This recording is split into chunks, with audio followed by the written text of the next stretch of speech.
Okay, hello everyone. Hello. And just try and get that, Hello. move that. Okay, save changes. All right, there we are. And we're live. Okay, hello everyone.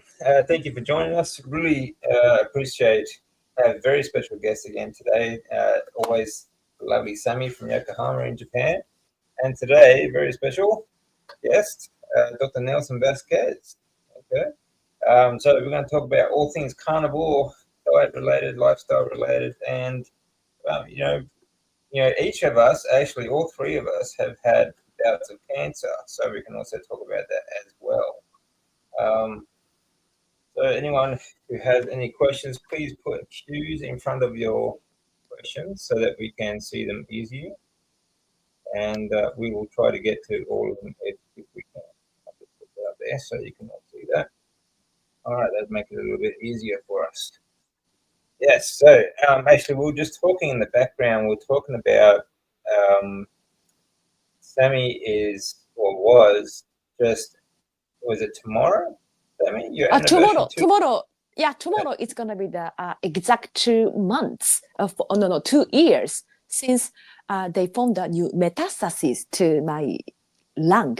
By the way, I'm a stage 4 colon cancer patient, and I had a big operation and a chemo, and after that they found the lung metastasis and no, liver metastasis and lung, which was 2 years ago. Since then, I haven't gone back to the hospital.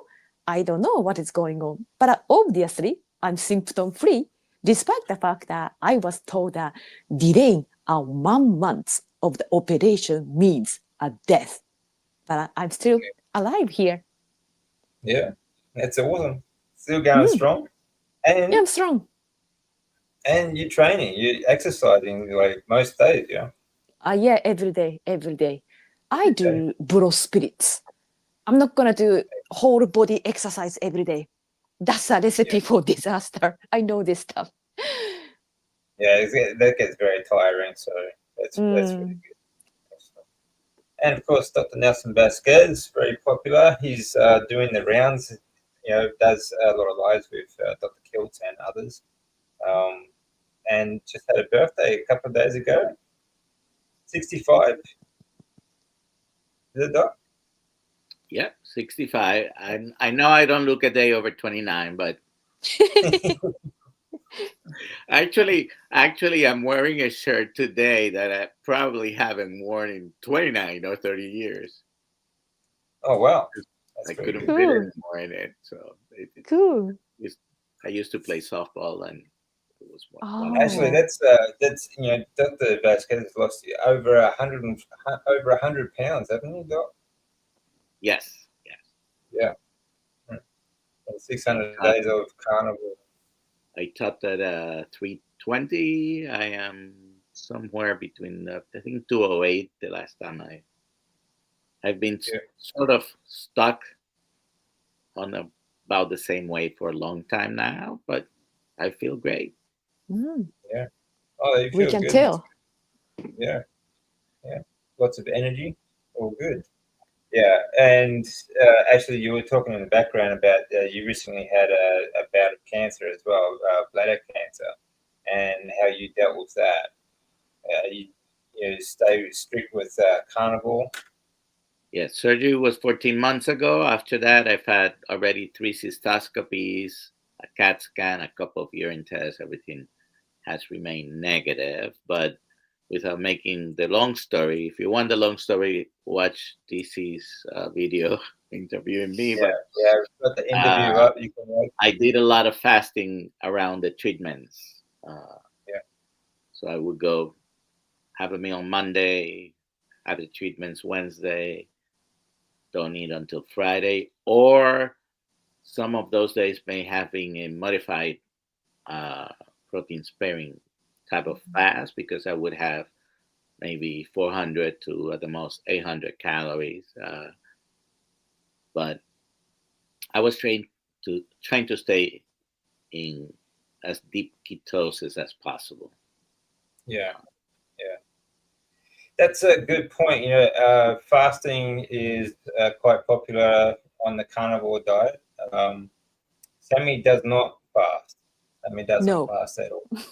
I, Um, I don't. yeah, Yeah, but that's she kind of a does have a surprise very many high fat people. diet.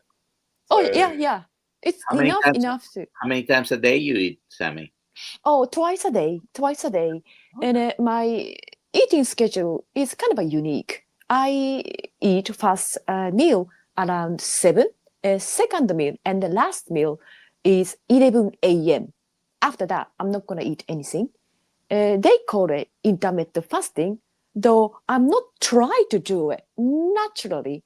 The meal timings were landing on this schedule. Yeah, And but you have a time restriction more or less yeah, on yeah, eating yes, too. yeah, And yeah. that, when you do that long term, has a similar effect to having more extended fasting. And I yeah, agree.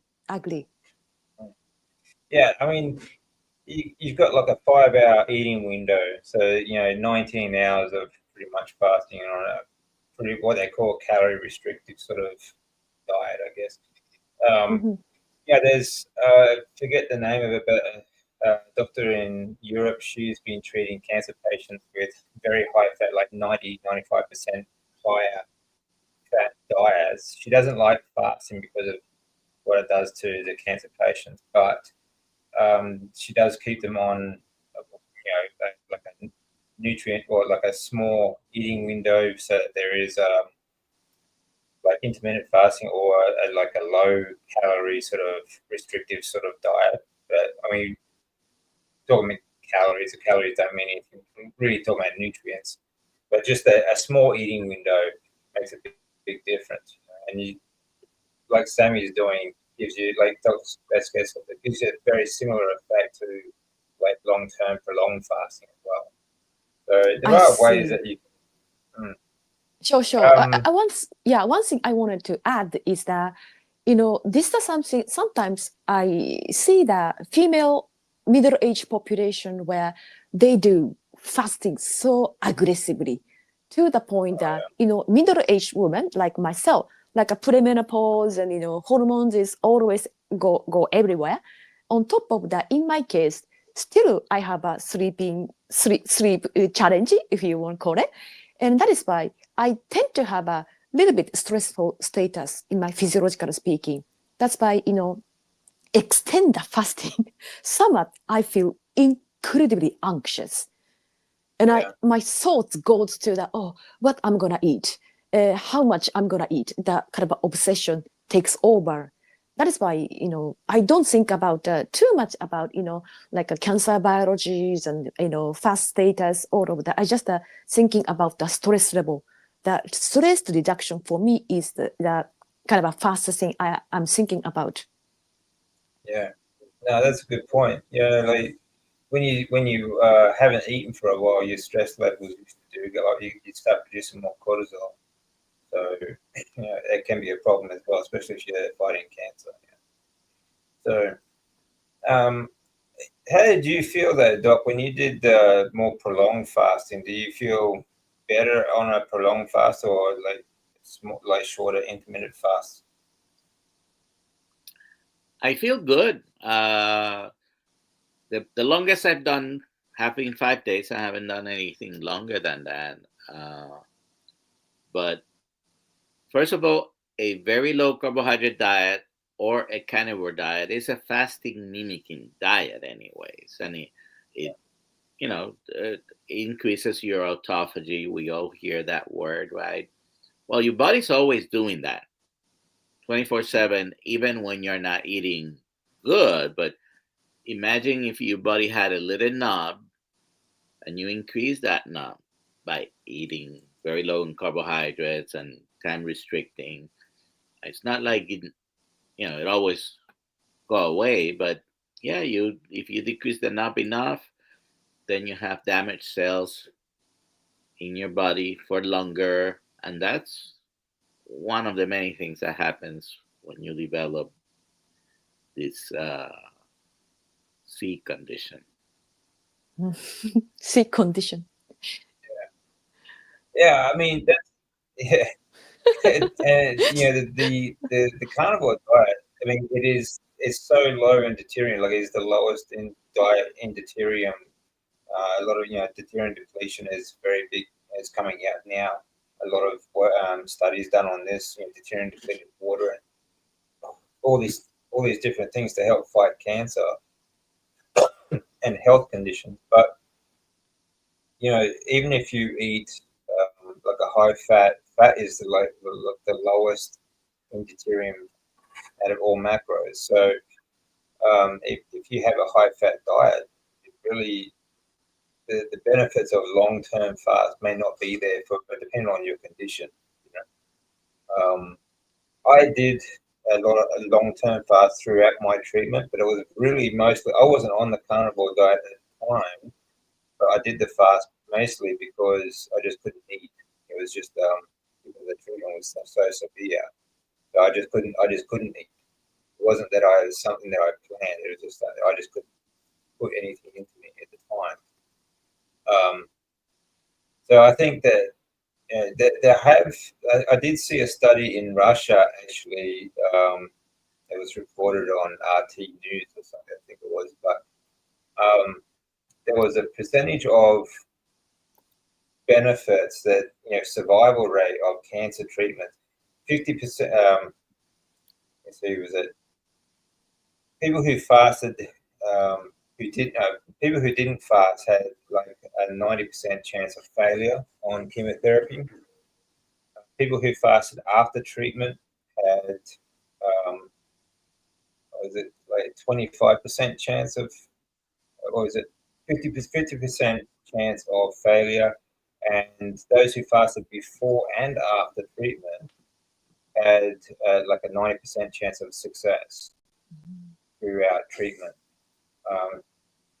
which I thought were pretty impressive numbers actually. But so I mean, there are definitely benefits there that a lot of people will get from fasting, I think, but I don't think it's necessary for the average healthy person to do prolonged fast on a regular basis. I think a lot of people get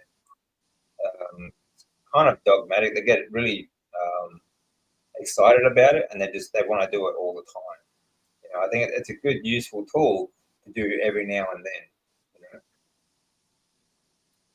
I agree. But don't you think the fasting implementation, kind of implementing fasting to medical the setting is very, very difficult, because not eating not gonna cost any money for them, and then also fasting is not gonna reimbursed by health insurance company, and then the food is provided by the hospital, which is another kind of the entangling the business model. They have to feed the cancer patient to get the money. The fasting is very difficult to, like commercialized or business in the, medical setting. Don't you think, doctor, especially things more than I say?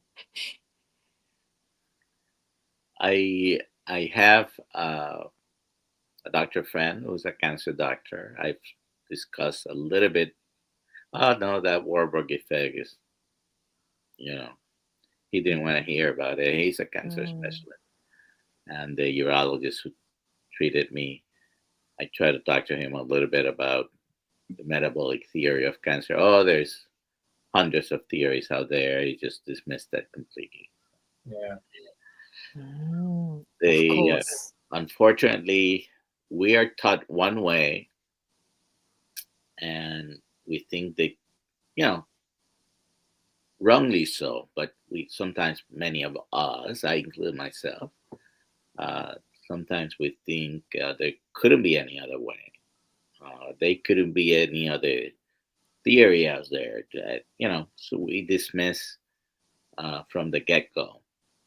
I don't think the Warburg effect or what Dr. Seafreak has been studying, and there are plenty of others, even not known in YouTube, but that are studying these, and it doesn't enter into really conflict with the somatic theories and genetic theories of cancer. It's just the way I look at it is, if your metabolism has the right um, environment, you might have higher rates of cancer. Like diabetics have hundreds of times more rates of cancer than the general population. Hey, maybe sugar has something to do with it, and yeah, I believe it does. Yeah, absolutely. Yeah, I don't think this like it. Like I've spoken to this Professor Seafree before, and yourself and many others about this, but I don't think it. If people would just like you said, like a lot of doctors just dismiss it. There's hundreds of different studies, and there are a lot of people studying different things at different angles of this as well. Like I recently listened to a really good interview with a French woman who now lives in America. Her father studied the RNA effect of treatment on cancers. It actually has a very high success rate. Um, but again, it's about you know, giving the body the nutrients that it needs to fight the cancer itself naturally without chemically poisoning your entire body with chemotherapy. But it was suppressed, and her father was actually murdered because of it.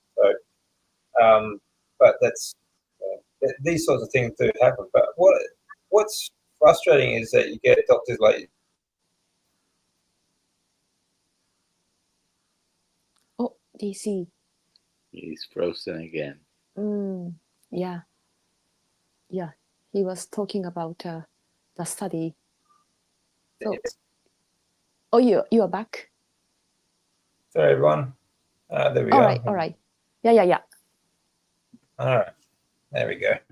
Yeah. Don't know what happened there, but there we go. I forgot I had something on in the background there too. Yeah, so like it's really frustrating when a lot of doctors just they're not interested in looking at the research, not looking at or even the results that you get. Like my oncologist, for example, he's I think he's a pretty good guy. They're doing a lot of stuff with immunotherapy at the moment, and immunotherapy has a lot of good success especially with things like lymphoma. But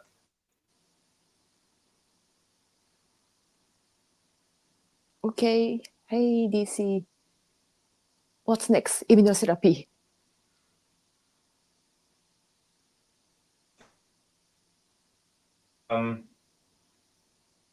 sorry guys, I'm having trouble with the internet. Maybe connected. But All right, we are back. Okay, that's good. But like he can't put together like I actually spoke to him about just eating meat, and he said that his father, who was also a doctor, he said that he reversed his own type 2 diabetes by just eating more meat and fat. How is But that possible if red meat causes diabetes? oh, that's right. And but Yes. he didn't put together that this might help with cancer as well. And like he's seen my results, he can't argue with my results have been fantastic since being a high fat diet for a start, and then going just straight carnivore. But I suppose he's also stuck in the hospital system. Like it's a public hospital system, so there's not much he can actually do. But he agreed with me that that it all just comes down to how we feed ourselves, how our lifestyle and food. But he still thinks that that the treatment is the way to go. Like and, chemotherapies and now immunotherapies and things like that as well. But you know, I think it's going to take a long time to change people's minds. The system is very big. You know. Question like Dr. Nelson, I have been stuck at the same weight for a long time. I would like to fast, but having quite a bit of hair loss. Would I be ready for fasting, or is my body saying not yet? Good question. So diet changes, doesn't matter what the diet change is, can always cause hair loss. This has been on purpose, by the way. I shaved my head years now.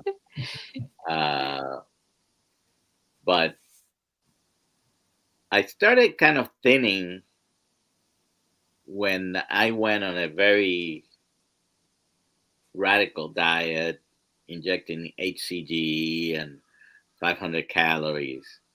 That's when I noticed some of my thinning on top. But you have to make sure you're not iron deficient and, selenium and folic acid and B vitamins. So, you can always go to the doctor, see if they find anything you're lacking. But very often is you might not be eating enough protein, although you don't have to eat excessive amount of protein. A lot of people try to use collagen supplements, and in case you didn't know it, collagen, by the way, is an incomplete protein, doesn't have tryptophan.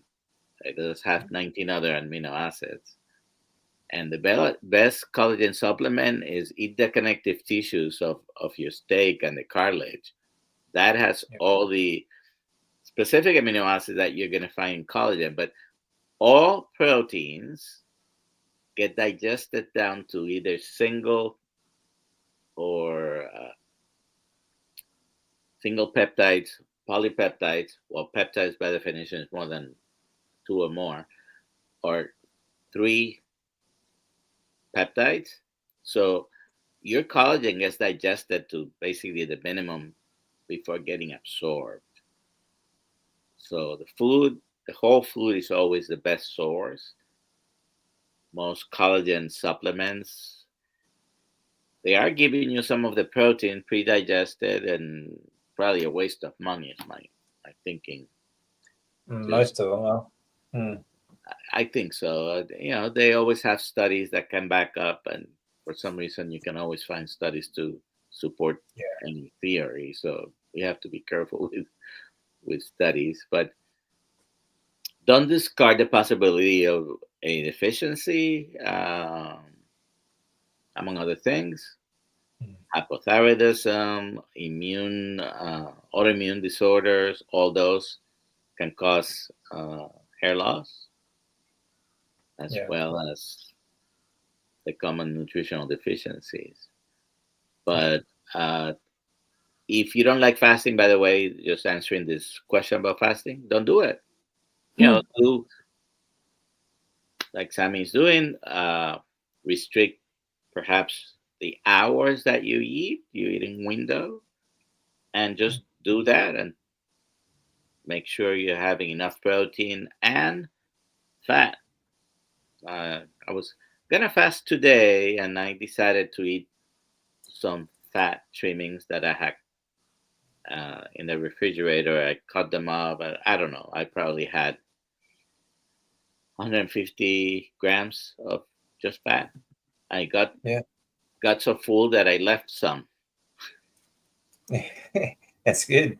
Fat's very filling, very satiating. I like just eating fat, actually. Right. Just fat trimmings. Really good. Can I mention about his question? Yeah, in terms of the physiological side, completely Dr. Nelson covered everything. But from my experience, I have had several hair thinning problems aside from the chemotherapy, which was all about my stress level. I had some kind of a stress, the cortisol loading days. After that, I realized that my kind of a hair between my fingers are increasing. And the stress, if you are stress level, your cortisol goes up. And cortisol have some, I don't know, the kind of shrinking your hair follicles and, increasing hair, wasting time, kind of a phrase.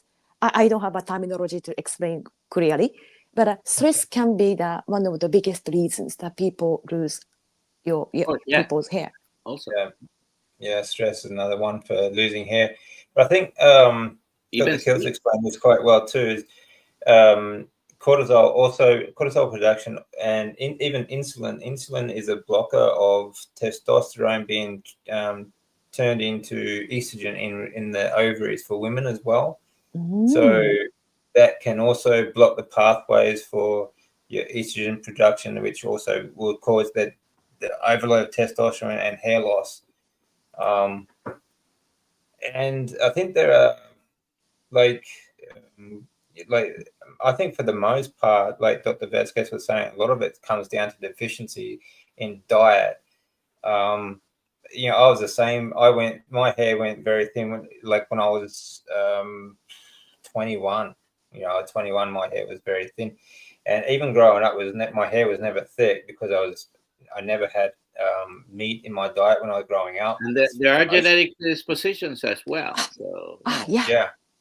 Well, that's true. Yeah, there's alopecia, genetic, sort of dispositions for these sort of conditions as well. But a lot of it can be brought on by diet. Just a lack of nutrients. If you grow up on like a vegetarian sort of plant-based diet, like I did, or you start having a lot of supplements, especially fitness industry supplements, causes a lot of hair thinning and hair loss as well.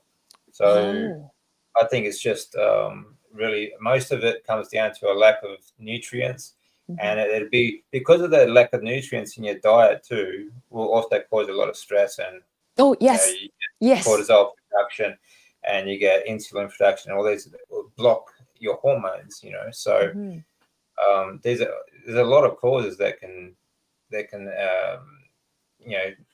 cause hair thinning and things like that. So, but like that the Vasquez says, you can get it from a natural source. Food is try and balance everything back out. Actually, the Japanese diet is very good for that. They eat a lot of foods high in collagen.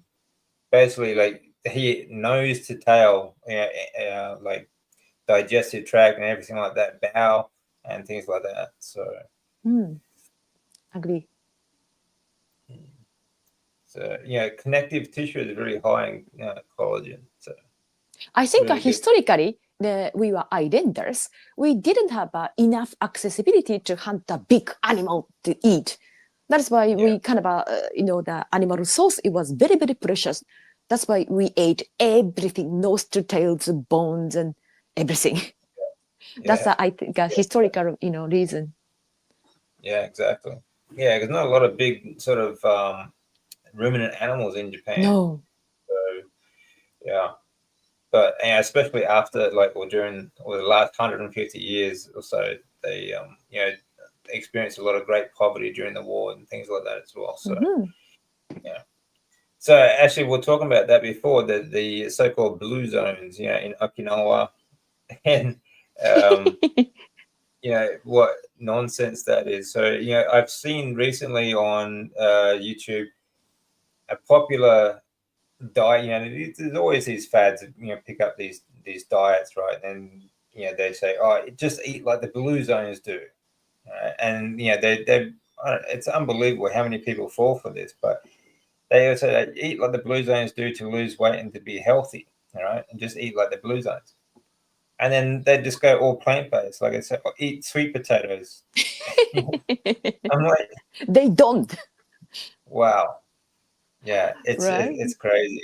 Yeah. Really, they eat more pork than main island people. They are massive pork eaters.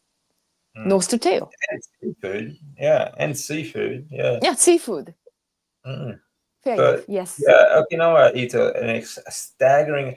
In fact, in Japan, while I was in Japan as well, the average health, they do a yearly health study of every prefecture in Japan, like every state, and on average, the Okinawans were actually the worst off for the rest of Japan. They had the worst health because they drank a lot of alcohol and smoked a lot.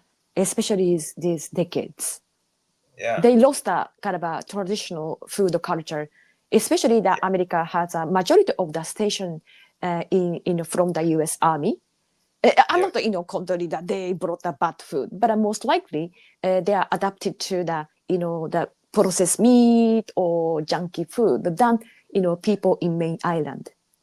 Yeah, that's right. Yeah, exactly. So yeah, there's that too. But it seems odd that worldwide, they're classed as a blue zone that live long life and so on, but they actually have the worst health record for the rest of Japan. So Especially these decades. But the blue zone doesn't have Hong Kong people in the Hong Kong who that's live right. longest and Yeah. eat a hell of a lot of meat. Yeah, per Yes, capita they eat more meat than anyone else.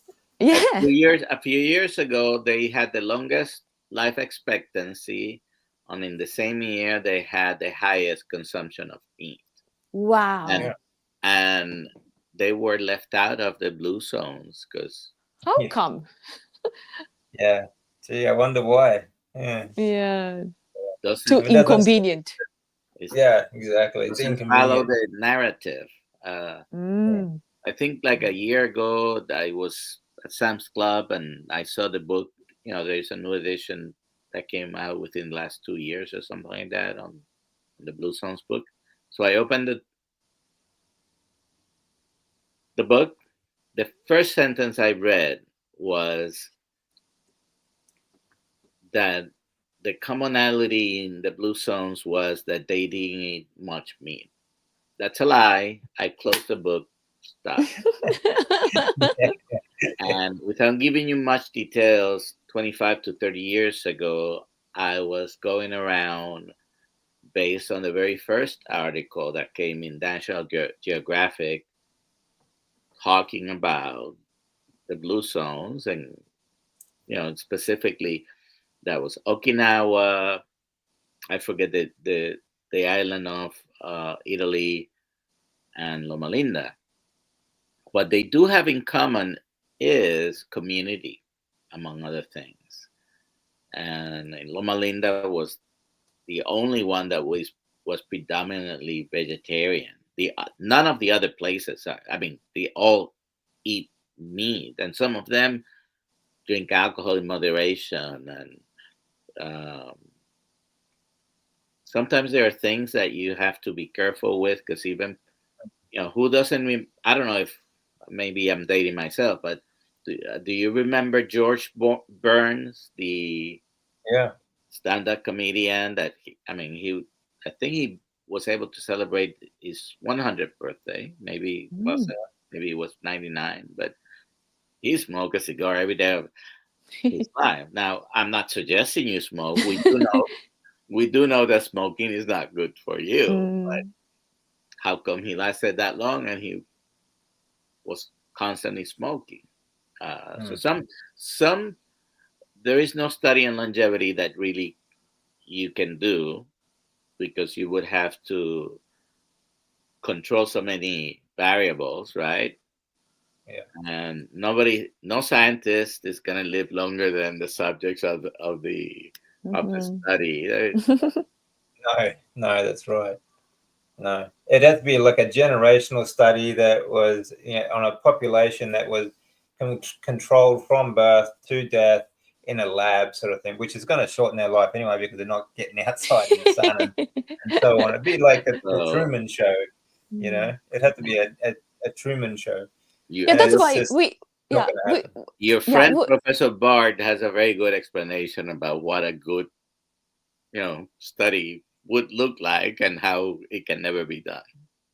that is why Yeah. still we rely on the study conducted by 1920 somewhere, and they were able to use the people in the concentration camp or institutionalized Or people. institutions, Ethically yeah. incredibly insane study we really had to And rely and on. even then you cannot control everything. Okay. That's right. Because the Minnesota coronary experiment is one of those studies Yes. where they Mhm. they had institutionalized people, and then they it wasn't randomized because it was voluntary. They asked people, "Do you want to eat this or this?" And then they probably were sort of forced into the study because Yeah. they were confined to the institution. So, Yeah. but Yeah, anyways, exactly.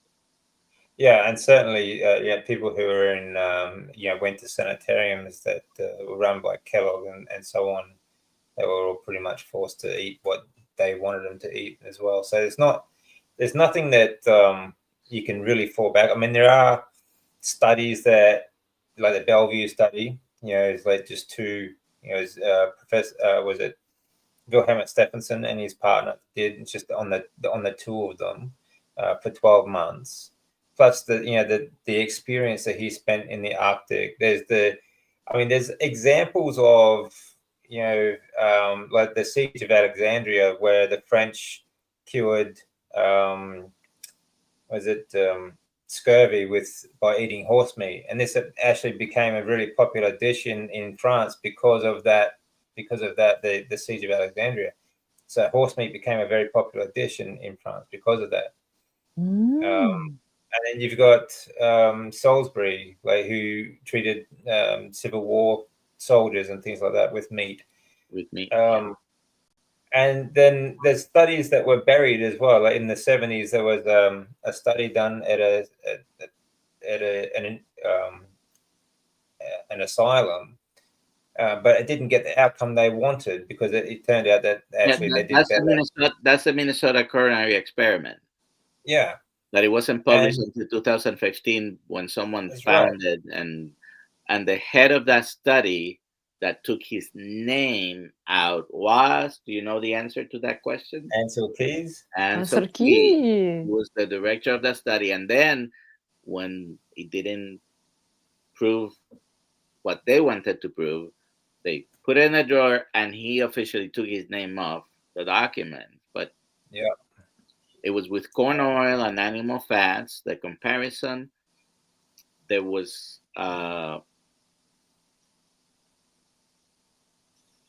so it was corn oil, and it was proven to lower cholesterol because vegetable seed oils do lower cholesterol. The question is, does it affect your life expectancy, your incidence of cardiovascular illnesses, and other things? And that experiment with lower cholesterol, they had more cardiovascular events on the corn oil. Yeah. And I think, I and don't it know lowered if that, the life expectancy. The difference in mortality was better with the animal fats. Yeah. So they didn't publish it. And that's an example of who knows how many hundreds, if not thousands, of studies have been put in a drawer because they didn't prove the initial theory, and because the companies, let's say a big soft drink company who spends more than the NIH budget every year on studies, but doesn't publish a lot of the studies they sponsor. Yeah, exactly. But don't you think, isn't it illegal? It should have been illegal. Oh, it is. To hide a study. I don't know if it's illegal. Probably it's not illegal. Isn't it? Might not be ethical if you find out. It's a scandal. It's a scandal, big scandal. They're gonna have to make a fuss. Hey, look, we were fooled by the whatever the name of the study goes.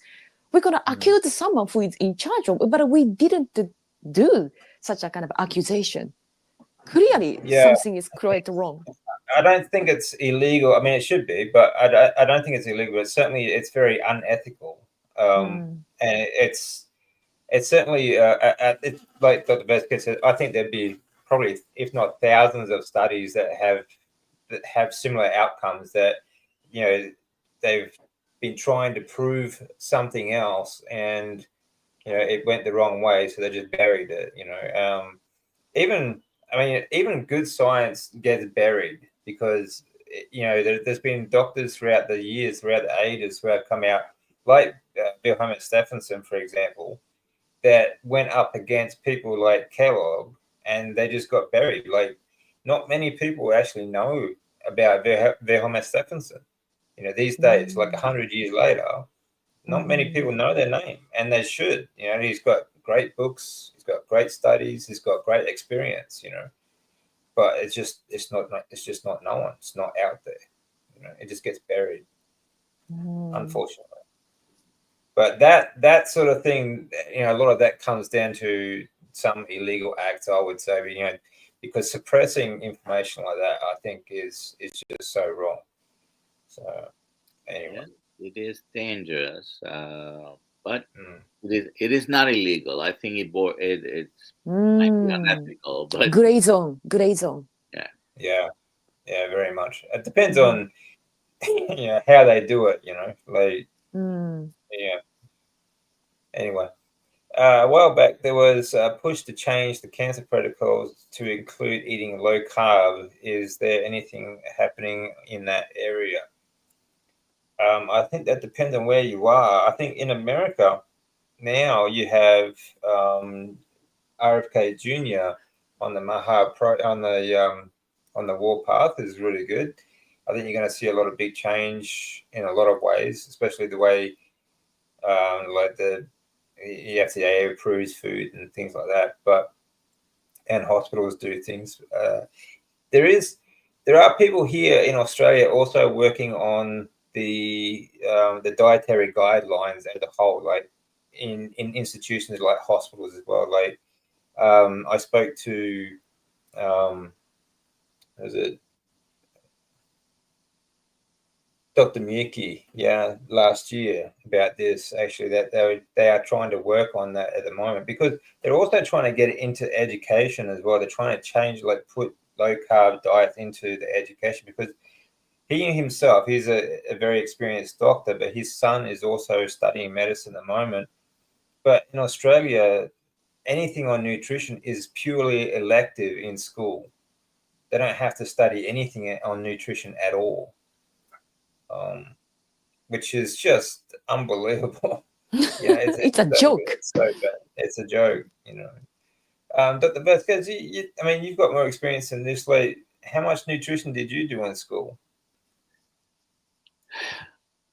anything nutrition related that I had in school, and I don't remember having a class. Now, as part of the biology and chemistry, organic chemistry, as part of doing my rotations, there are many things in different classes that we learn, but the basic stuff, for example, protein, the biochemistry of proteins and fats and carbohydrates. Um, but I don't remember having had a specific block of classes that were nutrition. Uh, most, even nowadays, I think most of the doctors that get interested in self study, or good friend Dr. Kills, he had a bachelor's degree in nutritional biochemistry, I think it was. There are other doctors that have taken after. A lot of the, I don't think, for example, let's talk about Dr. Baker. Dr. Baker basically is completely self-taught, I think, on the nutritional aspect. It's just he realized when people were eating one way, it was a lot better than when they were not eating that way. And he started seeing people getting good enough that had to stop surgeries. And same case with, I forget his name, but the New Zealand doctor that got into trouble, Fetke. Gary Fetke from Tasmania. He was also an orthopedic, and no, we don't have. I mean, when you have hospitalized patients and you have to feed them intravenously, so you have classes on parenteral nutrition, but it's not a lot. Not a lot. Dr. D'Agostino in Florida does have a. He also teach in the medical school, so he has medical students, and I believe he said that the university, I forget the name, which one it is, but it's near Tampa. They do have a course, a whole class on nutrition. Yeah, I Doctor, mean, I have a question, if you don't mind. Your schooling system taught you that, cancer metabolism sugar feeds cancer, which was discovered at Ortberg. Did you learn this simple cancer metabolism? What feeds cancer? Did you learn this fact in your schooling, medical schooling? I do not remember. Now, if we actually, I still have my books for medical school and I just have them in another building. I should go and see what was in the books back then. But I started medical school 44 years ago and finished 40 years ago. Everything I've learned about ketones and the Warburg effect has been me happen to serendipitously walk into that and start searching on my own. But when I explain to patients very often the connection, I think they get it if you make things simple. Because why wouldn't it be important?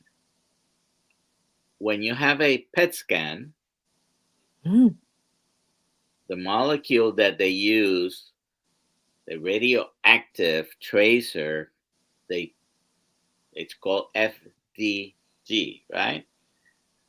Fluorodeoxyglucose. It's a glucose molecule. And then when they inject it into the patient and they read it with a gamma camera and they are trying to determine those cells that light up like a Christmas tree, they call them hypermetabolic. Those are cancer cells. Yeah. Now, if you stop for a second and think about this, they inject glucose, is radio labeled glucose. And when you have the highest uptake, those cells, we call them cancer. So you're going to tell me that that's one of the doctors that I was seeing when I had my little encounter. They had candy and crackers in the waiting room. Wow. Okay. I saw it. When I was being treated, they had they have trolleys come around while you're actually getting it through your arm, while you're sitting in a chair and getting it, you're being fed chemotherapy. They've bring trolleys of cakes, cookies, soda drinks, all and sorts juice. of junk food. Yeah, It's a crime. The healthy thing was orange juice, right? Or something. Yeah, juice. Yeah, the healthiest thing on the item was juice, and but they actually encourage you to drink ginger ale, because the ginger in the soda drink would settle your stomach so you didn't vomit. They actually that's what they tell us. All kinds of crazy, but chocolate bars and all sorts of stuff. It's No way. just crazy. Yeah, it was crazy. It's broken. It's a broken system. It's a very broken system. Yeah, but but they just keep pumping. There's a lot of. I mean, even the chemotherapies themselves, right, will feed the cancer anyway. It really lights up the tumors and things like that as well under scans. So it's by the way, my second metastasis, sorry, continue. I have to mention it. My second metastasis, which is located in my liver, was it was developed during my chemo. Just that I wanted to mention that. Yeah, a lot of them do. Like in my second diagnosis, that was like mine just kept growing throughout. I went through it through the clinical trial. It just kept growing and growing and growing until I went to the transplant. But even before I got to the clinical trial, I was still on treatments. There's rituximab treatment. It actually feeds it as well. It's supposed to be antibodies to keep you in remission, but it actually feeds the cancer, and it grew my tumor even. I still have the record actually from my hospital for the largest tumor. So yeah. Of course. There you go. Hilarious. But, by no means am I implying not to do your regular treatments. You know, Oh no, I've had no. patients now Mhm. since Mhm. my diagnosis and since the changes I've made with Mhm. cancer, and I tell them, keep doing what you're doing, but this is what you should probably do with your diet Yeah, because Yes. it has an yeah, influence. And the way I look at it, I basically boosted the traditional treatment I had uh, by doing several things, including the fasting and being ketosis. At the time, I was checking my ketones all the time, Mhm. taking Mhm. multiple anti-glutamic in, glutamic inhibitors as well, and several other things that hey, do I have proof that that's the absolute best? No, I have no proof, but I do believe that I was helpful. yeah. Mhm. Yeah. Well, yeah, for sure. I mean, I by no means. I mean, there are things that make me question the standard of care. A lot of things like there was a study done in 2004 that showed that the efficacy rate of chemotherapy treatments was actually just 2.4%. Hey Rick, how you Pathetic. doing? Good, good. Which is just criminal. It really is Mm. criminal, and there are a lot of things that I have a problem with chemotherapies. However, I don't recommend anyone stop treatment because if they have treatment open to them. But I Mhm. do think that lifestyle changes and diet changes, like you need to have like the lowest deuterium sort of diet, which is the carnivore diet, high fat sort of diet, a few lifestyle changes like grounding, sunlight, circadian biology is very important. These sort of things, exercise, these make a very big difference to your rate of not just surviving or getting into remission, like getting like surviving cancer, but also surviving the treatments. Because a lot of people do suffer a lot through treatment, and they can actually the treatments attack your immune system, which allows other things to kill patients. So, but I think to give yourself the best chance possible, you just I think throw so. everything at it. Hello, Rick. Hello. Good to Hello, see you, Dr. Neil. Rick. Yeah, I'm Hello, sorry, you Sammy. guys. Yeah, okay, nice to see you, Rick, again. And the thing is, I have to go. So Yeah. thank you very much, Dr. Nelson. Nice to meet you, and Amazing. Rick. Yes, see you soon. Good And to see you this again, is Sammy. see you later. Take care, Thank you mate. very much, everybody. Thank you very much for like inviting me show again. Talk to you soon. See you, mate. Take care. Yeah, yeah. Sammy's great. She's very brave. I mean, like she said, she hasn't been back to the hospital in 2 years because of the way they treated her. But she just took it on herself and just stuck with the carnivore diet, and she's doing really well. Very high fat diet she's going strong. So very brave. Yeah, hey, Rick. Quackers. I used to bring ginger shots for my grandmother when she was getting her chemo, and they didn't want me to bring them. Yes, they gave her soda and cookies. Yeah, it's criminal the food they give you in hospital. Honestly, it really is shockingly bad. And if you're in there overnight too, the food that they give you, like, there's never really any sort of real meat or fat. Certainly no, it's very low fat, and it's all carbs. It's disgusting stuff. If you can eat it. How you doing today, Rick? Not bad. I mean, it was going to be a day off for me, but then one of my customers called me. They said water was coming out of the ceiling, so I had to go and work on the air conditioner, and that turned into a job. And I just finished about maybe, I don't know, half an hour ago, and drove home and had to put my tools away. But I'm here. I haven't had a chance to change into anything that looks better. So, this is just what I look like Yeah, when I'm working. mate. You No look dress fine, code Rick. here. You look You look fine. fine. Yeah. My work shirt, this is not, it's dirty. What can you do? I have a Yeah. question.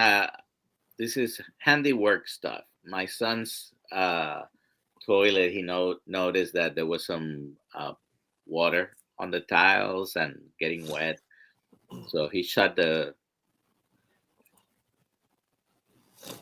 water off, and he didn't want to pay $100 or $110 to someone come and change the wax ring. So he watched a YouTube video and he did it himself. Mm-hmm. But that's something that you probably have done, right? Yeah, I do all kinds of plumbing repairs. I've had to do everything from replace pipes under the floor to a simple toilet. Usually, Oh, when the toilet leaks, it's either the wax ring or it's the bowl. yeah. The Changing the wax rim, he said, "Oh, that was simple," but he didn't put uh, caulking around the base. Is that something you would recommend? um, it depends on what kind of floor it's sitting on. If it's sitting on a wooden floor, it doesn't really matter. If it has like a laminate or something, because the caulking isn't going to keep any water out. But if it's on a Yeah, concrete floor, a lot of it's times, on tile. yeah, on tile, it's a good idea because the problem is the toilet is ceramic, and then when it's sitting on the tile is never perfectly level. Yeah. Like in my house, I have terrazzo because that came with it. Plus, I built my other room like that, and you can lay it there; it's no problem. But when you put it on the tile and you sit on the toilet, it's going to move a little bit. So it's a good idea to put some caulking in after you set the toilet. So just bolt the toilet down, put caulking around it, and then wipe it off so it's smooth. And it really makes a difference on the tile because otherwise, I've seen, I mean, it's rare, but I've seen when you get somebody really fat and they sit on the toilet, they can actually break the toilet bowl because the ceramic tile is very hard and you're rubbing against the toilet. Most of the time, it just chips a little bit. No, But it did. I did have a customer, and thank goodness she wasn't injured. But the thing was, she was about 400 pounds, and she sat on the toilet. And when she was trying to get up, the toilet broke, and Mm. she ended up on the floor. And thankfully, she wasn't cut. But I've seen some some pretty crazy things. In fact, I had a customer. She, she actually broke her desk because she was so fat. When she was trying to get up, she got lost her balance and put her hand on the desk broke and it threw the computer up in the air and it made a big mess. So they bring me a computer and it's broken in pieces and they want me to recover the hard drive. I said, "What did you do? Throw it out the window of the car?" Says, "No, no, no. My mom was trying to get up from her desk and she put her hand on the desk and it broke and it went up in the air and it landed." I go, "Wow." Of course, when I saw her, I realized, yeah, this is a very heavy lady. But if you have heavy people, definitely caulk your toilet. Plus, if you ever get cockroaches in the bathroom, if you caulk it, they're less likely to go in there and hide inside because there's a space in there. That was one of my arguments. I'm sorry, DC. This is not a home improvement show, and Yeah, that's all good. No, that's all good. I don't mind that. No, yeah, very good point, Rick. Ceramic on tile is very hard and never level, so caulking's good for that. Mm-hmm. Yeah. So very good. But yeah, that's a good issue too. Good point. Heavy people have a very hard time just day-to-day living. It's just your toilets that they're not as strong as they look, and neither I is theirs. recently had to expand a doorway on a bathroom that was only, I think it was 28 inches, because Wow. the man that lives there is extremely heavy and he has to use a walker because his legs swell up all the time. He has heart disease, so he goes around with a walker, and the wheels of the walker were sticking out. So what I did, I removed the trim on the inside of the door, and then when I had a chance, I had to cut out the door frame. I put in a 32-inch door, which was the biggest I could fit in the space, and I had to shrink the frame, so I couldn't put a full trim. I had to put just half the trim so he could use the walker to get in there. But the other thing is I had to install rails, believe it or not, by the toilet, because when there's a seat, they have this seat that's like a thick seat that you put in place of the original one and just sit on top of it. And then there's these two rails that you have to put next to the toilet. I had to bolt those down to the floor. There's a lot of these bathrooms that I've had to redo just because the people they're not able to get around. And most of the time it's because they're obese. So it's getting more and more common. Yeah. Well, yeah, especially at the moment, like the obesity rates in the West, like is shockingly like just on the rise. But conditions like that makes it very difficult. People really need to.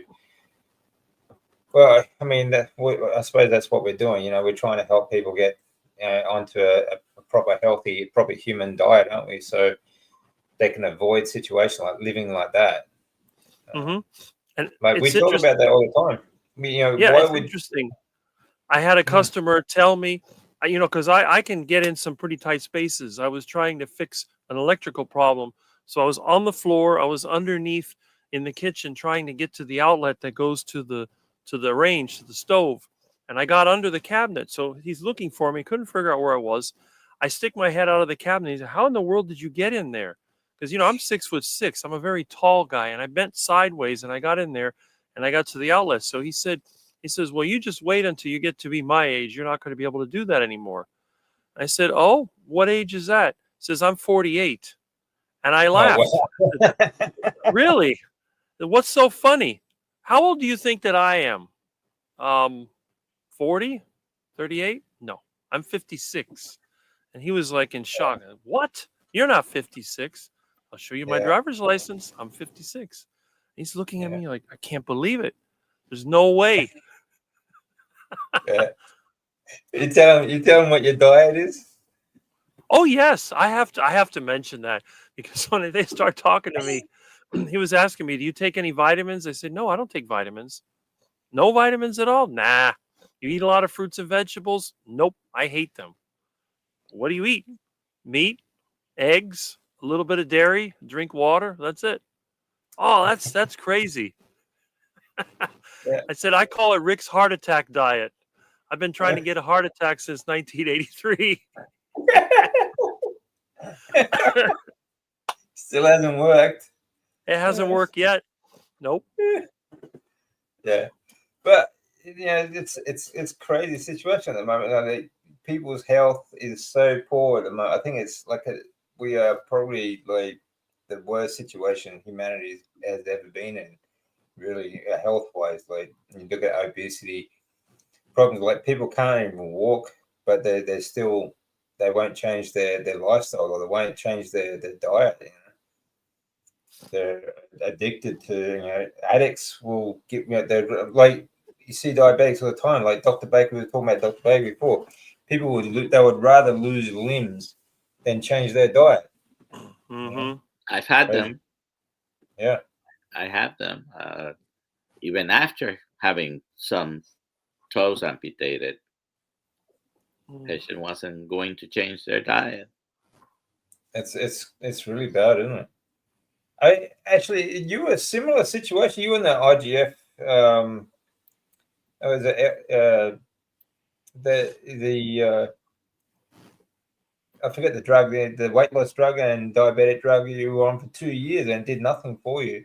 Everyone just wants a magic pill. They don't want to. They don't want to make a change. They just want a magic pill. It doesn't. It doesn't work unless you change your diet. No, It was a GLP-1. You're right. My yeah, A1C, because I can look at my previous labs before I started yeah, was 6.7, and the just like 3 weeks or 4 weeks before my last time that I took it, it was 6.7, mm, and it had not yeah, helped with make. It wasn't meant for weight loss, but I was 310 pounds or so, and I had not really had any weight change until I changed the diet. That's yeah, uh, yeah. so Everyone even just when wants a magic appropriately pill. used medication, if you think that, oh, I just have to go on this medication, I keep eating the way I was eating. Yeah, yeah. But well, I'm glad you made the change though, because I mean, like we said, it's. I think medications, if needed, should be a temporary thing until you can get healthy enough that you don't need them. Like, and yeah, it's an amazing feeling when you get off medications. I think I'd love that for everyone because I was on so much medication when I was younger. I was especially going through chemotherapy, everything like that. There was so many medications. I had bags full of them every month. But when you finally get off medication, it's like a freedom. You're not tied to a hospital. You're not tied to a pharmacy for the rest of your life. It's Definitely. incredible. I think I am off like 7 different prescription medications, and the only 3 that I still take 3 prescription medications because they have been basically repurposed because of the anti-cancer properties. I continue to use them. Otherwise, I would have stopped all those 3. Yeah. Would that include a horse wormer? Would that include a what? A horse wormer? What hormone? Okay. A horse wormer, dewormer, like Iva. No. I got it. So I know you're trying to avoid mentioning the word. No, Yeah. I've been thinking about that, and there are 2 medications that are commonly used for parasites that have been found. I just happen to have been on those 3 before, and when I found out that there were many medications, and they one of the lowest side effects, and a lot of people think metformin is such a bad drug, and really the worst side effect is diarrhea and cramps. But there are studies on longevity. All the longevity studies we talked about it, they're not easy to do, but it has anti-cancer properties. So okay, I'll continue using that. Yeah. Another one's loratadine, which is over the counter. Yeah. Is that there's a lot of drugs 1% or 0.5%? I don't know. Anything that helps me avoid getting that thing back.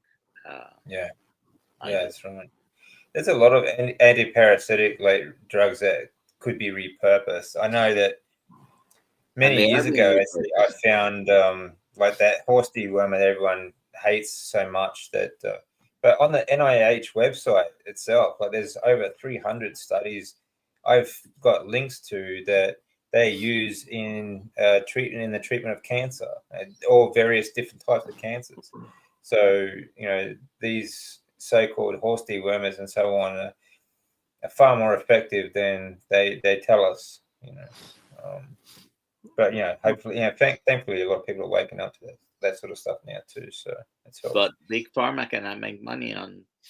No, that's right. Yeah. It's cheap to produce, and they can't make money off a patient cured, can they? Only a returning customer. So a friend through 11 hours. Let me see. A friend went through 11 hours of life-saving operation, 2 months in hospital, maybe? Hospital tumor removes, stomach fitted and fed her Ensure. Yeah, Ensure is disgusting stuff. Oh my God. It's full of seed oils, full of sugar, all sorts of disgusting stuff. I saw that actually. There's they have this stuff. It's so like it's just pushed so much. They even have this stuff in movies. Can't give this Insured to cancer patients and all this sort of stuff. Have a look at the ingredients of that stuff. I've posted the ingredients on that before, but it's just full of seed oils and all sorts of other chemicals that you wouldn't feed it to an animal. It's just absolutely. You can barely read the ingredients list. Yeah, that's right. Beef, bacon, lamb, goat, eggs, seafood, bacon, yogurt. I make sometimes a bit of cheese, especially if I need it. Butter almost daily. Sashimi once or twice a year. Nice. Good diet. Does the horse dewormer affect the gut biome? No, not that I know of. How about, do you know anything about the gut biome, Doc? Well, if you got by, I'm happy to include some parasite. Yeah. Hey, work in progress. Hello, everyone. Here to listeners, kind of brain tumor. That's not nice. Actually, I will be actually if work in progress. It's someone you could follow is Andrew Scarborough. He had a glioblastoma brain tumor 12 years ago, and he's studying his PhD in cancer biology at the moment. I have an interview with him, but I will be doing another one very soon with him and Dr. Chafee and perhaps Dr. Vasquez if he comes back. And Professor Bart Kay will be talking all about that sort of stuff as well soon too. So It's probably the most studied cancer in relation to ketones and diet, because the standard treatments are just not effective. I mean, yeah, that's right. Yeah, they don't have much hope for if you are usually when you're diagnosed with brain tumor or glioblastoma, they don't give you more than a few months or you know prognosis wise because they even standard of treatment just have very little to no effect. So it's a life tough one, but expectancy is not like I mean that's one of the you know it is a very virulent tumor as well. And I don't know very, if it's like glioblastoma, but yeah, all brain tumors are. I think there's a question there about PCOS. yeah. Dr. Nelson, GP asked me to take GLP-1 for PCOS, microdose. I eat lion diet, beef lamb, 4 years. What are your thoughts? All right, so a very low carbohydrate diet and a carnivore diet do all the things that the GLP ones do. Okay, so if you stick with the diet and you're persistent, you'll probably have the effects. Now, are there some people that might benefit from microdosing? Yeah, maybe. I've seen a couple of people who feel better, but PCOS, polycystic ovarian syndrome, or like Dr. Kilt says, plant-based. What is it that he say? Plant-based Ovarian disease. sickness. Yeah. Ovarian sickness. You mentioned just a little bit ago the testosterone and estrogen uh, reaction, right? There is an enzyme called it's an aromatase enzyme, and when you have high levels of insulin, the insulin inhibits that reaction that turns testosterone into estrogen. All women, if they want estrogen, they need testosterone. Now, in case you think I'm making a not very feminist joke, all testosterone comes from a couple of reactions from progesterone, by the way. So you need progesterone for testosterone, you need testosterone for estrogen. You know, they are all related. So when you lower your insulin levels, you let that enzyme do its job and you transform your testosterone into estrogen, PCOS will be gone. Now, is it going to take 30 days, 90 days, a year? Well, don't know exactly, but it can be done very quickly with a very low carbohydrate or carnivore diet because in PCOS, almost always, I would say always, insulin levels are high and they inhibit the enzyme that turns testosterone into estrogen. Yeah. So, on a diet that is going to lower insulin, then that takes care of PCOS. PCOS is diagnosed. There's a Rodham or Rotherham criteria for diagnosis. I forget the specific name. I think it's 2 out of 3 things: androgenic changes like hirsutism, unwanted hair growth, central obesity. Well, no, central obesity is not part of the criteria. It's abnormal periods, like uh, less periods than regular, uh, and that eventually causes infertility problems, which is a problem with PCOS. And then the third criteria, you need only 2 out of the 3, seeing cysts on the ovary. But I think it's a misnomer. The name is wrong. It's not polycystic ovarian syndrome. It is a syndrome. It's not specific to the ovaries, in my opinion, because it is the insulin being high that causes the whole cascade of events. So, but So yes, yeah, it keep can your get insulin better. low. GLPs are being now, they help with renal failure, they help with heart failure, they help with Alzheimer's and dementia, and some newer GLPs are going to come out with more indications. Well, of course they do. They improve your sugar metabolism and insulin amounts, as well as this diet does. And this diet seems to improve all those things. Um, but they're going to be coming. I mean, currently the tirzepatide is a dual acting hormone. There is one coming later this year, which is a triple action GLP-1. Okay. So microdosing, I think the jury's still out a little bit. If you're completely against medication, just stick with the diet, be consistent. You don't have to be perfect. You just have to be consistent. Will it Yeah. help? Maybe.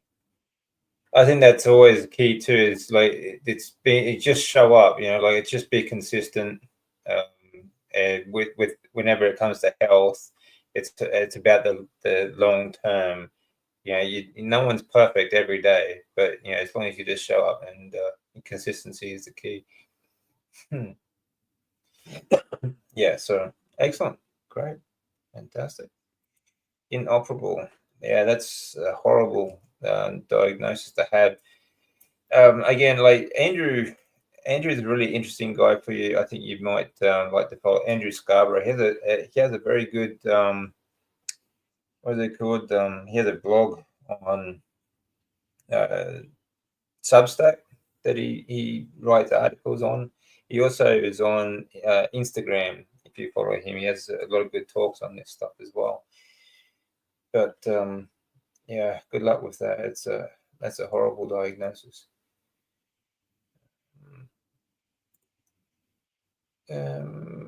Just MRI, waiting for radiation if needed. Hopefully, you can avoid radiation. Radiating the brain is a really bad thing to be doing. I'm not sure, but I think butter can do the same as the GLP-1 stuff. Well, a high fat diet does pretty much the same as a GLP-1, doesn't like Dr. Vasquez was pretty much saying. So.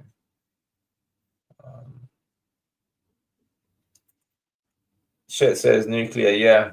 Yeah, nuclear powered. Okay.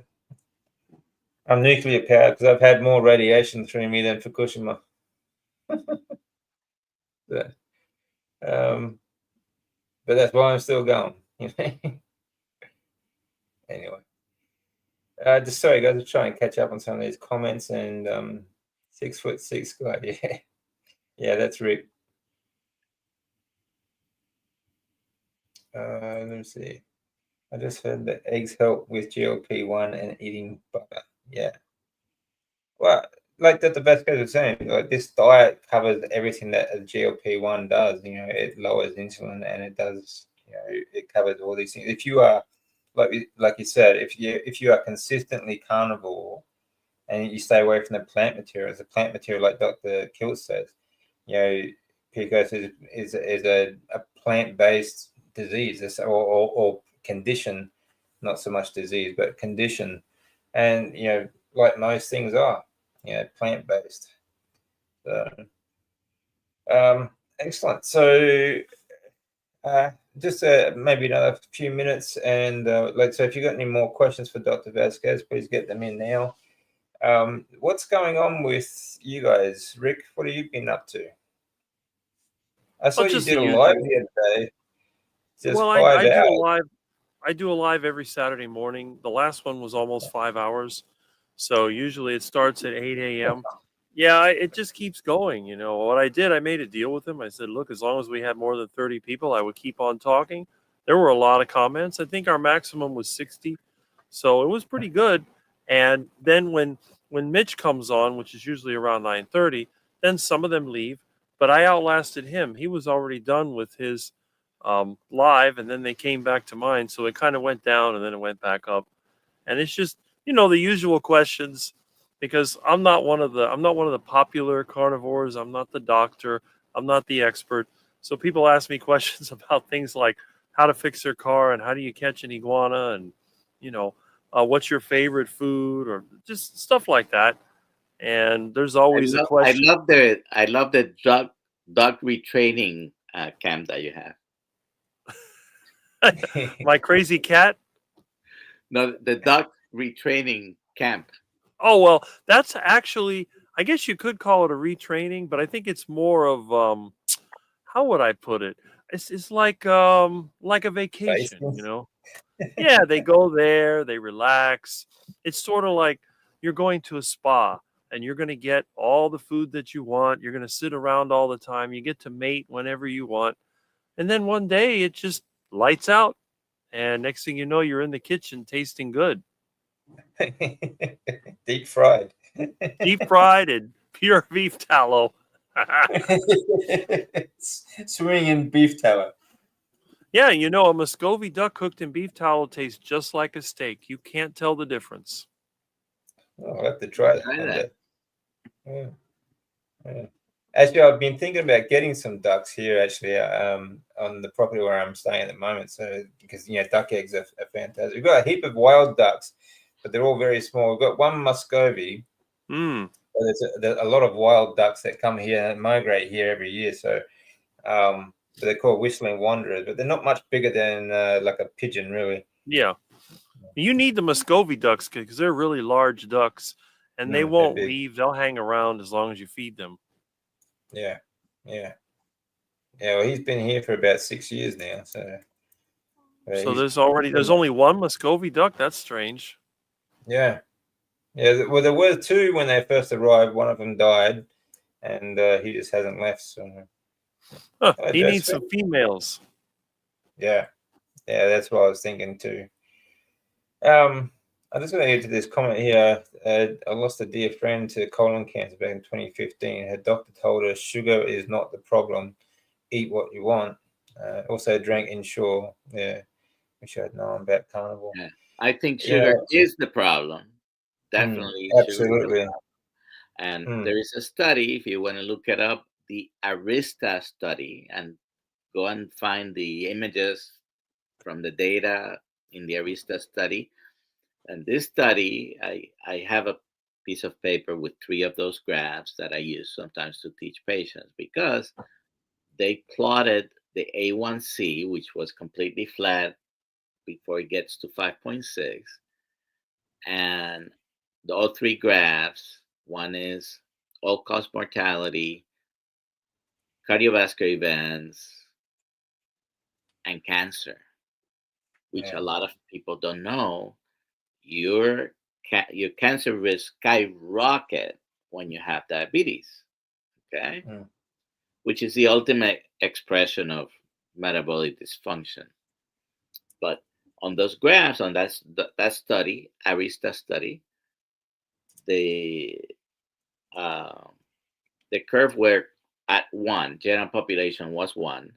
And as soon as that crosses from 5.6 to 5.7, the rates of all those 3 things, all-cause mortality, cardiovascular events, and cancer, they go up exponentially. Okay? So sugar is the problem.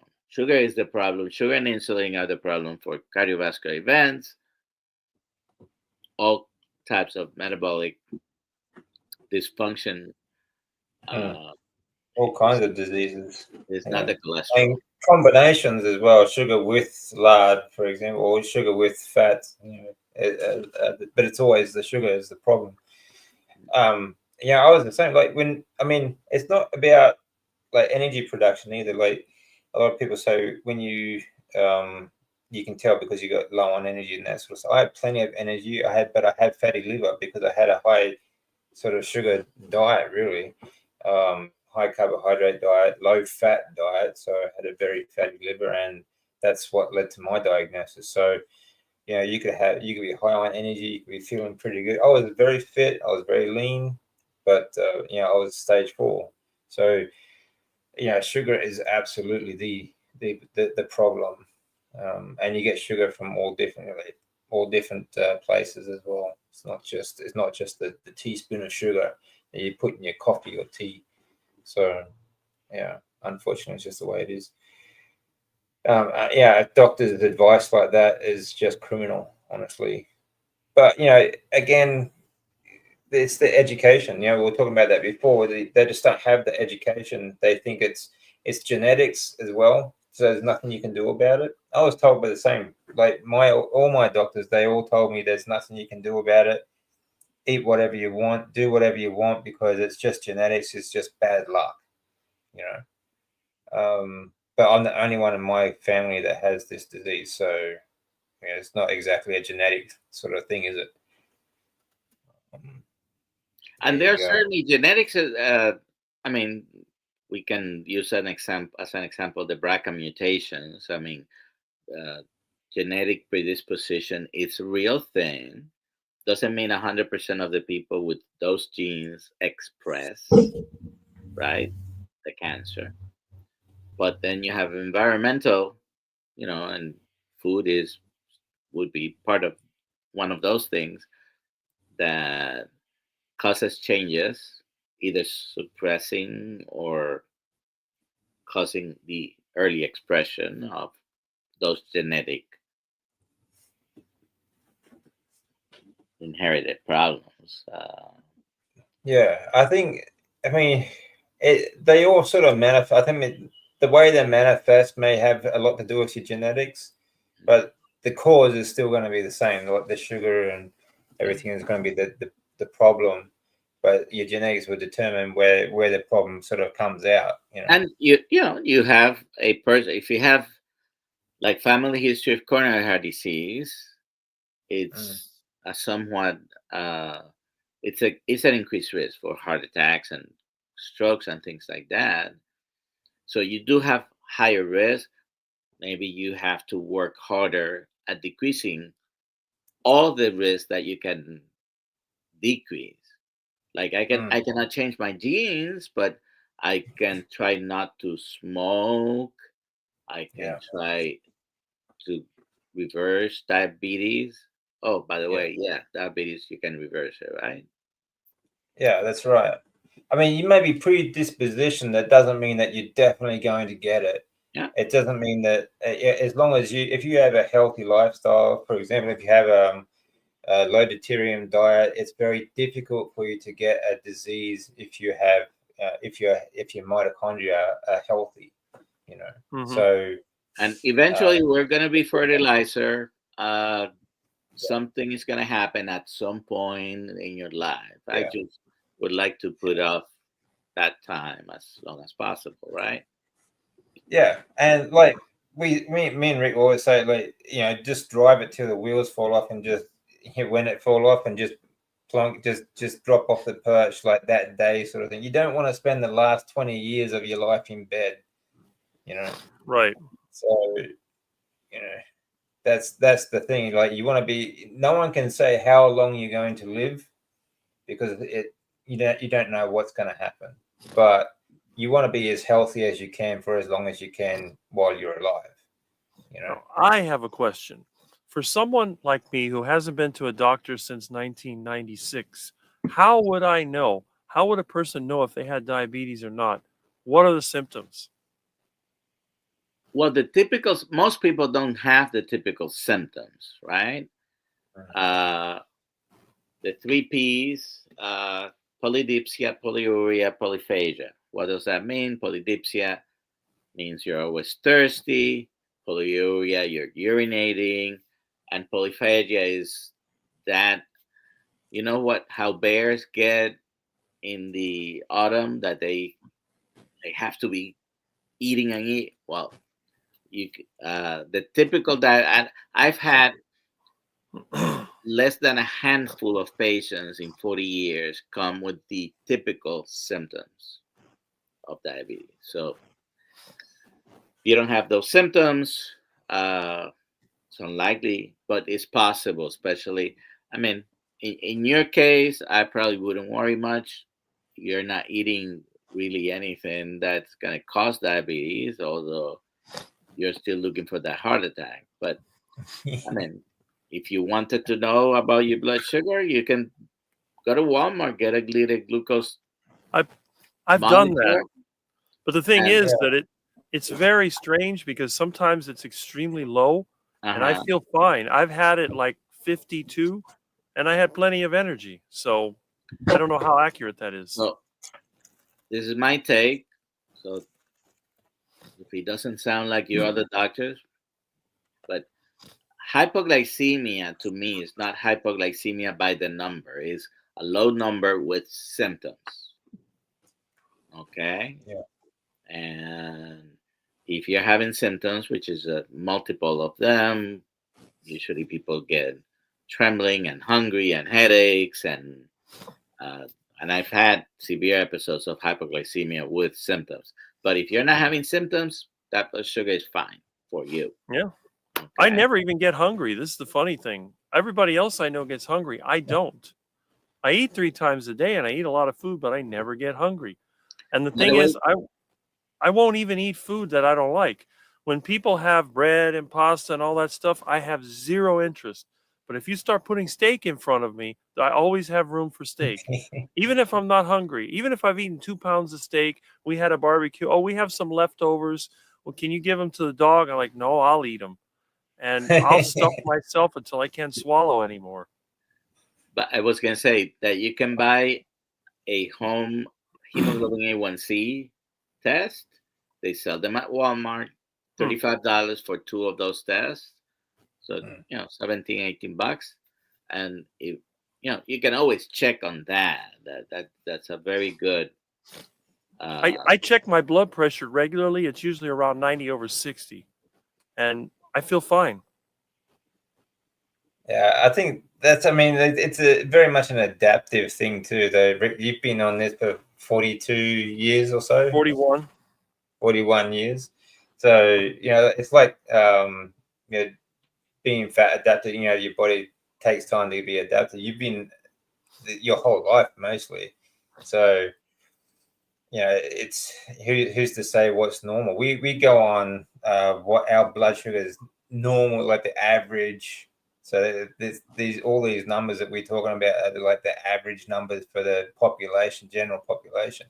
But that would all be different if we were all carnivore from like, I don't know, the last 200 years or the last 10,000 years. We never went ag.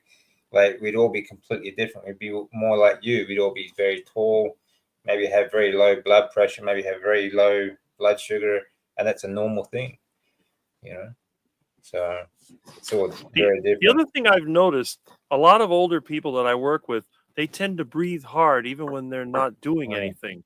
So when you're near them, you hear them breathing hard. I'm not like that. I work and I don't really, I've never been out of breath even when I had to push my car a half a mile. My legs give out, they hurt, and I'm not out of breath.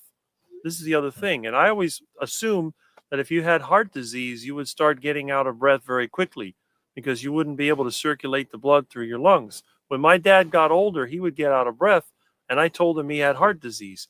But he said, what do you know? You're not a doctor, and you're the one that's going to die of a heart attack. Because my dad thought he would outlive me. He figured that when I got to my mid-50s, I would have a heart attack and die because I wasn't eating fruits and vegetables. My dad was very much into fruits and vegetables and seaweed, took a ton of vitamins. He was always into the healthy stuff, and it never tasted good. So I told my dad I'd rather eat the fatty meat and drink water and get the heart attack. But he was the one that had high blood pressure. Every time he would go to the doctor, it would go way up. And even at the house, it was higher than mine. And then he was saying, well, that's because your heart is all blocked up with cholesterol and then your blood pressure is low. I said, well, that doesn't make any sense. So we used to argue all the time. And and the other thing too is that both of my parents, they used to get cavities. I haven't had a cavity since I was a kid. I think the last time I had one, I was like 13 years old, 14 years old, or whatever it was. And I haven't been to a dentist since 1986. I see somebody was asking a question there. And no, Yeah. I haven't been to a dentist since 1986. And, my teeth are crooked. I got a broken one from a fight, but I never took the braces. They were going to give me braces on top and bottom. The teeth on the top and the bottom were crooked, almost the same. If you look at them, you'll see the teeth on the bottom are crooked. The top were also crooked, but when I switched to the carnivore diet, I think what happened was the top teeth were still growing. The bottom one grew first, the top grew in. And when I started eating all that meat, they straightened out. They're not perfect, but see there. Yeah, I was going to say that through the development of when you were quite young, when your teeth sort of all that jaw problem would have happened when you were eating plants. So. And I used to eat oatmeal and all the stupid vegetables and all this other the whole wheat bread and the bran and all the other garbage and the granola and all the nasty stuff that I call duck food that I had to eat when I was a kid. And the thing was, like you said, when I was born, my teeth were perfectly straight. I had no problem. But when the other teeth started coming in, they came in strange. They came in crooked. They were too crowded. The dentist said I would have to have braces. I'd have to have the molars removed and maybe even one of the teeth in the front removed. And I thought that removing teeth was stupid. And I said, look, I'm going to live with crooked teeth. I don't care anymore. Plus, they wanted to charge $800 back then, which my parents really didn't have. So I told them, forget it. I'll just live with crooked teeth. But the interesting thing is the top ones, which are the ones you see most of the time anyway, they straightened out. And I never got braces. So explain to me how in the world, is it possible that eating meat can straighten your teeth out? It didn't make sense to me. But now that I think about it, it does make sense. Everything that's happened in my life lines up with what people are saying about the carnivore diet. That's right. I grew taller. I was a short kid. I was shorter than the girls in junior high. Now look at me. I'm tall. I've never been obese. The most I've ever weighed was around 200 pounds. And my whole life, I've been between 190 and 200 the whole time. And I eat whatever I want. I've had times where I ate 5-6 pounds of meat in a day, the fattiest meat you can imagine. My heart attack burger is 2 pounds of fatty meat with sometimes bacon, cheese, and I put extra beef fat all over it. The buns are made out of eggs, pork rinds, and cheese. I calculated almost 9,000 calories out of one hamburger, and yet I'm skinny. It doesn't make sense. Well, it makes perfect sense if you know biochemistry, though, because it's not about the BS calories. It's about energy production, isn't it? You get more energy from fat, and that doesn't make you fat, of course. So, no, it doesn't. But and the other thing too, is a lie. I'm skinny. I'm one of the few people that's skinny. I could pass for a vegan, but actually I can't, because when I look at a vegan the same age as me or close to it, their face looks completely different. They look like they're in a concentration camp. Their skin is like dug up. Well, that's what it is. And then, they have the ribs are showing. I mean, I have skinny arms, but they're solid. You tap on me, it's like a piece of wood. And these vegans, you grab onto them and it's like there's no strength to them. You know what I mean? It's just pathetic. Yeah, they've got soft bones too. They're very frail. Well, my vegan friend, she just broke her toe tripping on the stairs. I tripped on an AC compressor a couple of weeks ago and hit my foot really hard. The compressor rolled across the floor. It hurt. It got a little dark for a day, and then it was fine. It didn't break. And people break their toes all the time. I've never broken mine. And I've dropped things on them. I've tripped. I've fallen through rotten floors, and I've never broken. The last time I broke a bone, I was 15. I fell through the roof when I was helping my dad put up a carport. I haven't broken anything since. So I try to explain to them, because they're saying, well, you have to eat, you're not eating vegetables, so you're not getting calcium. Your bones are going to be weak. I said, So but I eat yogurt and dairy, what are bones made of? protein, Collagen. and minerals. So when I ask my patients, the first thing most say, "Oh, of calcium." The bones are not made of calcium. More than 50% of the bone is protein. Yeah. Calcium is an important mineral. Yeah. As well as magnesium, boron, many others. And calcium is the most important. But calcium pills don't help for it. Okay? It's eat the protein, get your calcium from the diet, and then you have to put force on those muscles and bones. That's right. Yeah, bones for growth need impact to force growth. So you have to.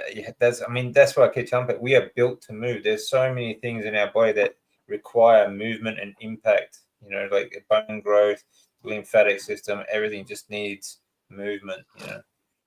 But I think we'll let Dr. Vasquez go, and it's been just over an hour and a half. But sorry if we didn't get to everyone. But I just going to have a look at this one last comment. There was a cell phone tower warning I put up on in my post the other day. This comes down to a lot of lifestyle changes too. It's not just about diet. Lifestyle changes make a very big difference to the way you feel, your health, and things like that. Being outside, getting away from blue screens, blue light. Blue light really affects your hormone production, and it also the absorption of retinol and retinas and vitamin A and all these sorts of things too. So screens are not good for you. All right. Especially after dark. So I use things like blue light blockers and things like that as well. Other lifestyle hacks and lifestyle changes. I have a few videos on. You can go check out. But it's more than just about the diet. But the diet is a very big part of it. So we'll leave it there today. Any last words from anyone, Dr. Vasquez? Thank you very much. Yeah, thank you, everyone. Rick? Yep. Well, again, I couldn't get here earlier, but I was working. But it's good to be here as always. Always a good conversation with Rick. Very good. All right, see you, everyone. Thank you all for joining us. Some great points in there to go have a look through, and we'll have to. If you have any more questions, please just leave them in the comments, and we'll try to get back to you.